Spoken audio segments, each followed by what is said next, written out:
Hi guys,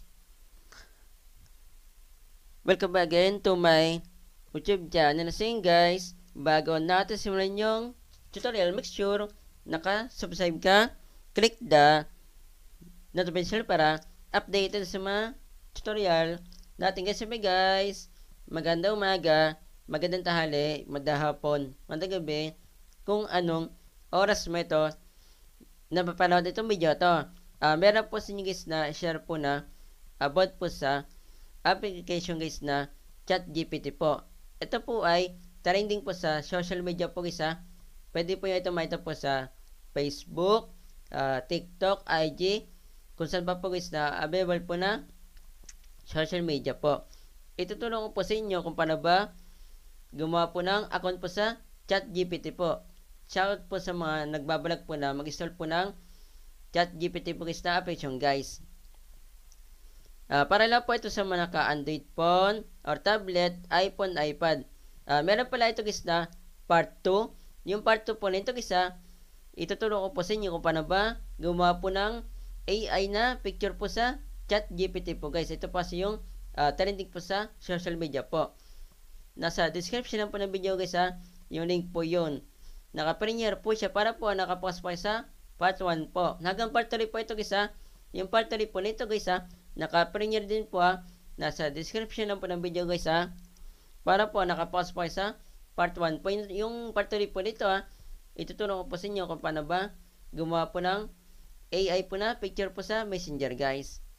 Kung wala pa po guys na ganitong application guys na ChatGPT po kung ikaw naka-Android phone, nakatulad ko or tablet, punta po tayo dito sa Play Store.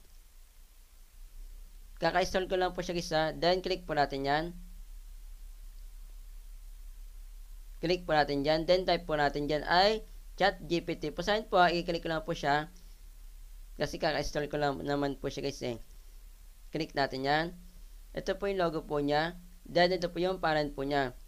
Kung kaka-install yun lang po ng isang application po guys katulad po nitong ChatGPT po once na meron po siya available na update, naka-automatic update po siya. At na po yung update po guys kung matagal nyo na pong na-install po yung isang application po guys katulad po nitong ChatGPT po once na meron po siyang available guys na update, nasa inyo po yan. Kung i-update po nyo hindi guys, suggest ko po sa guys kung nagtitipid po sa storage po kahit nasabihin po natin guys na yung andun po nyo or tablet mataas po yung storage po yan, meron po kayong memory card po na mataas po yung storage or mababa po yung storage po niya, kahit na meron po kayo Android phone or tablet po na low storage lang po yung storage po niya, then meron po kayong memory card po na mataas po yung storage po niya or mababa po yung storage po niya. Suggest ko po sa inyo guys, huwag nyo na pong i-update kasi nga po hindi po katulad po ng ibang application guys kailangan po na i-update para po magamit po siya. Hindi po katulad ditong ChatGPT once na meron po siya available update, pwede pa rin po natin siya magamit kahit na hindi po siya naka-update. Kung ikaw naman naka-iPhone, iPad, punta na po kayo sa App Store. Then similar din po sila sa Android phone or tablet po ng logo. Then yung maalan po niya guys. Kung kaka-install yun lang po ng isang application po isa, katulad po nitong ChatGPT po once na meron po siya available na update, naka-automatic update po siya kahit na ay po yung update po isa. Similar din po sila sa Android phone tsaka po sa tablet guys. Kung matagal nyo na pong na-install po yung isang application po isa, katulad po nitong ChatGPT po isa, once na meron po siya available na update, nasa inyo po yan. Kung i-update po nyo hindi guys, suggest ko po sa inyo guys kung nagtitipid po sa storage po, kasi nga po hindi po nalagay po ng memory card po yung iPhone, iPad huwag nyo na po i-update po guys same lang din po sila sa Android phone or tablet po na nagagamit na po siya at hindi po siya naka-update po hindi po katulad po ng ibang application po guys kailan po i-update para po magamit po sila punta po tayo dito sa ChatGPT po. Tara, let's go. Ito nga pala guys yung example na ginawa ko po sa ChatGPT po kasi meron na pong account po dyan sa isang cellphone ko. Yan po yung example na nagawa ko po guys sa ChatGPT po. Yan po yung tuturo ko po sa inyo sa part 2 po Yan, di bali po guys wala pa po akong account po dito. Kaka-install ko lang din po siya guys. Dito po pwede na po natin siya magamit guys. Ito pong ChatGPT po. Pwede na po tayo dyan guys na gumamit po ng mga katanungan guys. Pero yung ituturo ko po sa inyo sa part 2 po, kung paano ba gumawa po ng AI po guys na picture. Dito guys, kailangan pa po yun na mag-create po ng account po. Ay, paano ba siya gumawa po ng account po dito sa ChatGPT po? Para yung part 2 po, masundan po nyo guys. Click po natin itong sign up. Dapat po guys, meron po kayong Google account po. Naka-ready na po guys. Sign up po natin. Ilalagay nyo na po sa Android phone po nyo or tablet or iPhone, iPad guys. Then dito po, pwede nyo na po ilagin po dito kung meron na po kayong Google account po guys. Na-click ko po guys yung ano po yung login guys Wait lang po natin siya kasi naglo-loading pa po siya. Pause ko muna itong video na ito. So yun guys,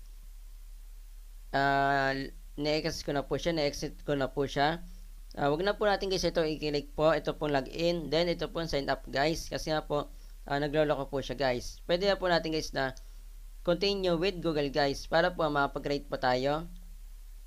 May lalabas po dito guys na kung ilan po yung account po yung guys sa Google account po, sa Gmail po na application guys.